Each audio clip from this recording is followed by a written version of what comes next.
केजरीवाल ने 10 साल पहले झुग्गी वासियों से वादा करके सत्ता में बैठा था कि भाई हम झुग्गी वालों को फ्लैट देंगे, मकान देंगे, सुविधा देंगे।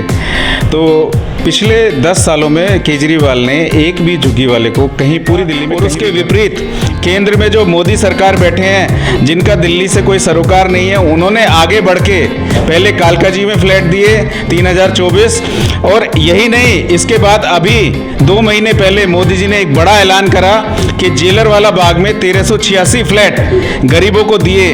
एक जिसका काम था उसने नहीं करा, नीयत ठीक नहीं थी। एक मोदी जी जो सर्व समाज के नेता है और उनकी खास, आपको बता दूं कि जितने भी करप्ट लोग हैं, जो मोदी जी ने कहा है कि ना खाऊंगा ना खाने दूंगा, उन सभी करप्ट लोगों को अब की बार 400 पार का जो नारा है, और ये इंडिया गठबंधन कोई टक्कर नहीं दे पाएगा। मैं आपको एक बात बता दूं, क्योंकि इनका चोर चोर मोसेरे भाई और ये सारे लोग जो है एक दूसरे को देख रहे हैं कि तू मुझे बचा, मैं तुझे बचाऊं। ये कोई टक्कर की बात नहीं है, ये एक दूसरे को बचाने में लगे हुए हैं। आज खड़े हो जाएंगे कि जी वहाँ पर, अरे इसमें ना तो भारतीय जनता पार्टी का, तुम चोरी करोगे तो पुलिस पकड़ेगी।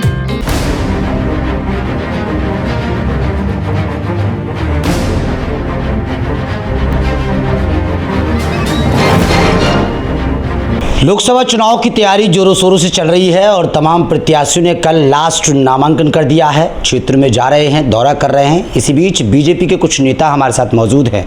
हमारे साथ सुशील जी हैं जो दिल्ली प्रदेश झुग्गी झोपड़ियों के अध्यक्ष हैं, और हमारे साथ मांगेराम जी हैं, ये भी भारतीय जनता पार्टी के वरिष्ठ नेता हैं, आरएसएस से जुड़े हुए हैं। उधर 30 साल से भारतीय जनता पार्टी के लीडर्स हैं, वो भी लगातार भारतीय जनता पार्टी के लिए काम कर रहे हैं। उधर एक युवा नेता है, वो भी लगातार भाजपा के लिए काम कर रहे हैं, और 2024 में फिर से 400 पार का जो नारा प्रधानमंत्री नरेंद्र मोदी लगा रहे हैं, और फिर से तीसरी बार पीएम नरेंद्र मोदी को प्रधानमंत्री बनाने के लिए तमाम जो ये भारतीय जनता पार्टी की जो जड़ है, जो नींव है, ये लगातार दौड़ रही है। सुधीर जी, किस तरीके से आप समाज में जा रहे हैं, क्षेत्र में जा रहे हैं, और सबसे बड़ा सवाल मेरा ये है कि झुग्गी झोपड़ियों के लिए भारतीय जनता पार्टी ने अभी तक किस तरीके से काम किया है?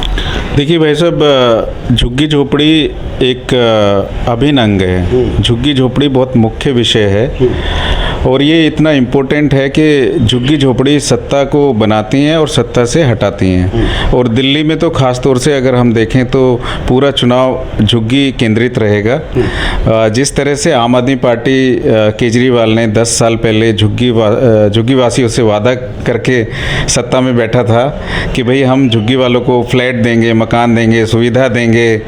तो पिछले 10 सालों में केजरीवाल ने एक भी झुग्गी वाले को कहीं पूरी दिल्ली में कहीं भी घर नहीं दिया है। इसके विपरीत देखिए वहाँ मकान का जो नारा लगाया था, हाँ, पहले विफल है, बिल्कुल 100% विफल है। देखिए, एक तो होता है कि वो काम नहीं कर पाए, कुछ समस्या थी या जो भी है, और एक होता है नीयत, काम करने की नीयत नहीं है। दिल्ली में 54,000 फ्लैट जो बन के तैयार हैं, जिसमें केंद्र सरकार का भी 35% पैसा लगा हुआ है। आम आदमी पार्टी को सिर्फ एक बड़ा दिल और नीयत दिखा के उन फ्लैटों को गरीबों को देना था।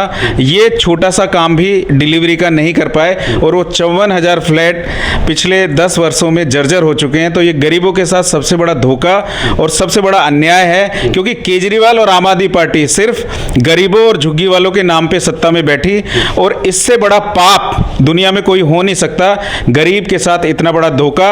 और उसके विपरीत केंद्र में जो मोदी सरकार बैठे हैं, जिनका दिल्ली से कोई सरोकार नहीं है, उन्होंने आगे बढ़ के पहले कालकाजी में फ्लैट दिए 3024, और यही नहीं, इसके बाद अभी 2 महीने पहले मोदी जी ने एक बड़ा ऐलान करा कि जेलर वाला बाग में 1386 फ्लैट गरीबों को दिए। एक जिसका काम था उसने नहीं करा, नीयत ठीक नहीं थी। एक मोदी जी जो सर्व समाज के नेता है और उनकी खास नज़र गरीबों पे है, जैसे उन्होंने गुजरात में पूरी झुग्गी वासियों को फ्लैट दिए जब कोई सोचता भी नहीं था गरीबों के विषय में, तो वही मॉडल गुजरात का दिल्ली में उन्होंने शुरू कर दिया है। और जहां झुग्गी वहां मकान नारा था आम आदमी पार्टी का, और उसको धरातल पे उतारने का काम मोदी जी कर रहे हैं, क्योंकि मोदी जी अंत्योदय को जो पंडित जी का सपना था उसको जमीन पे उतार रहे हैं पूरी तरह से। हैं। लेकिन अगर बात करें कि कोरोना महामारी जब रही और कोरोना महामारी के साथ जब लोगों को घर घर राशन पहुंचाने की बात की गई तो भाजपा का किस तरीके से इसमें? देखिए भाई साहब, कोरोना पे तो हम वोट मांग रहे हैं, वो तो एक ऐसा इमोशनल इशू है। जब कोरोना अपने पीक पे था तो आम आदमी पार्टी के 62 विधायक और उनके कार्यकर्ता जो सारे घर में दुबक के अपनी जान बचाने के लिए बैठ गए थे, वहीं पे आम आदमी बीजेपी का जो कार्यकर्ता है वो और उनके नेता घर घर जाके अपनी जान पे खेल के दवाई बांटने का, राशन बांटने का ऐसा काम करा है, और वो राजनीति से अलग है। वो शुद्ध रूप से सेवा का काम है जो भारतीय जनता पार्टी सिखाती है। दिल्ली में जब बारिश आती है, बाढ़ का माहौल खड़ा होता है, क्योंकि झुग्गी झोपड़ी अक्सर देखा गया है कि यमुना के पास हैं और झुग्गी झोपड़ी के आप अध्यक्ष हैं, तो बारिश के माहौल में जब बाढ़ का माहौल बनता है तब किस तरीके से आप उनकी मदद करते हैं? देखिए, जब भी बाढ़ का अंदेशा होता है तो केंद्र सरकार की भी इसमें भूमिका रहती है, और जो भारतीय जनता पार्टी के एमएलए और नेता हैं वो कैंप्स लगाते हैं यमुना खादर में, और उसमें मुख्य भूमिका तो डीएम की होती है, जो डिस्ट्रिक्ट मजिस्ट्रेट होता है। उसके द्वारा ये सुनिश्चित करा जाता है भारतीय जनता पार्टी के कार्यकर्ताओं के द्वारा वो कैंप्स समय पर लगें और उसमें जो सुविधाएं मिलें टेम्परेरी गरीबों के लिए वो प्रॉपर हों और उनको कोई दिक्कत ना हो। तो इस तरह की सुविधाओं का सुनिश्चित करना ये भारतीय जनता पार्टी का है। ऐसा सवाल और आपसे रहेगा, इंडिया गठबंधन एक तरफ चुनाव लड़ रहा है, दिल्ली में आम आदमी पार्टी कांग्रेस की जो गठबंधन है वो चुनाव लड़ रहा है, प्रधानमंत्री नरेंद्र मोदी 400 पार का नारा लगा रहे हैं, हर घर घर घर मोदी का नारा लग रहा है। वहीं दूसरी तरफ जो इंडिया गठबंधन है दिल्ली में वो ये कह रहा है कि 7 सीटों इस बार हमारी हैं। क्या मानते हैं?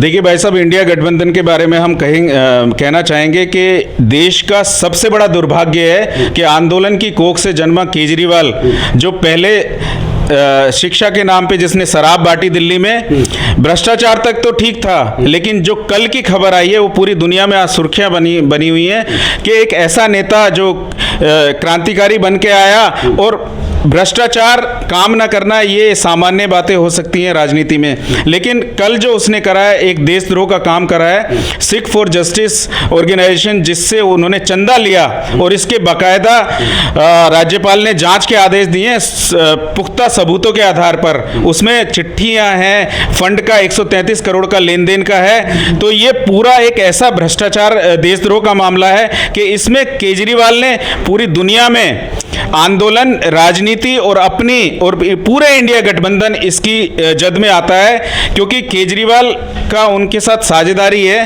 तो देशद्रोही का एक बड़ा दाग केजरीवाल और इंडिया गठबंधन पर लगा है, क्योंकि सब चोर चोर मौसेरे भाई हैं। तो एक बड़ा मुद्दा है और आज ही इस पे भारतीय जनता पार्टी संज्ञान लेते हुए बड़ा प्रोटेस्ट कर रही है, और केजरीवाल को इस केस में भारतीय जनता, जो भारत की जनता है, वो आम आदमी पार्टी के कार्यालय पर जो प्रदर्शन चल रहा है उसी मुद्दे को लेकर। बिल्कुल बिल्कुल, ये तो देशद्रोह का शुद्ध रूप से पहला देश में एक राजनीतिक पार्टी के कार्यकर्ता के ऊपर ऐसा आरोप पहली बार लगा है जो आंदोलन से निकला और देशद्रोही के रूप में आज देश में। भाग्यराम जी, वरिष्ठ नेता हैं आप बीजेपी के और कहीं ना कहीं आरएसएस के भी दिग्गज नेता हैं आप, आज भी अपने उस मुद्दे पर कामचीत कर रहे हैं, और भारत तिब्बत सहयोग मंच के भी आप कहीं ना कहीं हाँ, तो किस तरीके से देखते हैं पूरे मामले को, जहां एक तरफ प्रधानमंत्री नरेंद्र मोदी 400 पार का नारा लगा रहे हैं, राम मंदिर की प्राण प्रतिष्ठा हो गई है, झुग्गी झोपड़ी की बात अभी सुधीर जी ने बताई है, क्या मानते हैं इसको?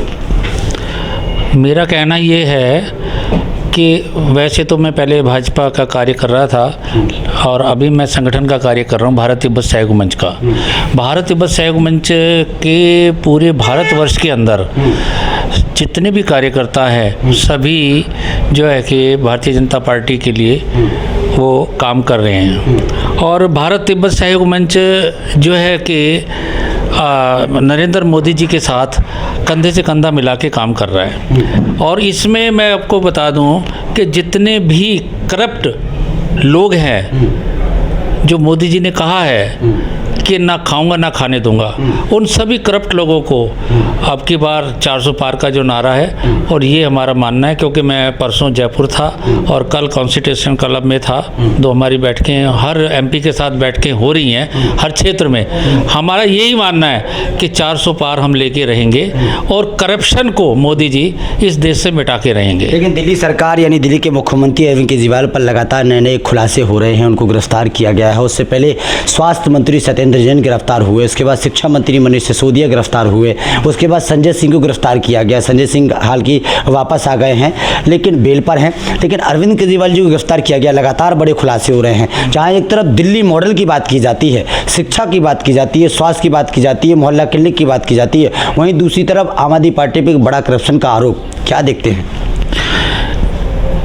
करप्शन का आरोप नहीं है, इन्होंने करप्शन किया है, आरोप नहीं लगाया। ना तो भारतीय जनता पार्टी ने आरोप लगाया है, भारतीय जनता पार्टी जनता को जागरूक कर रही है कि इन्होंने गलत किया है, आरोप लगाया है कोर्ट ने। लेकिन आम आदमी पार्टी अब जागरूक कर रही है कि जेल का जवाब वोट से देंगे। जेल का जवाब वोट से देंगे, क्या आप ये समझते हो? क्योंकि एक करप्ट आदमी जेल में रह के वो वोट ले सकता है क्या?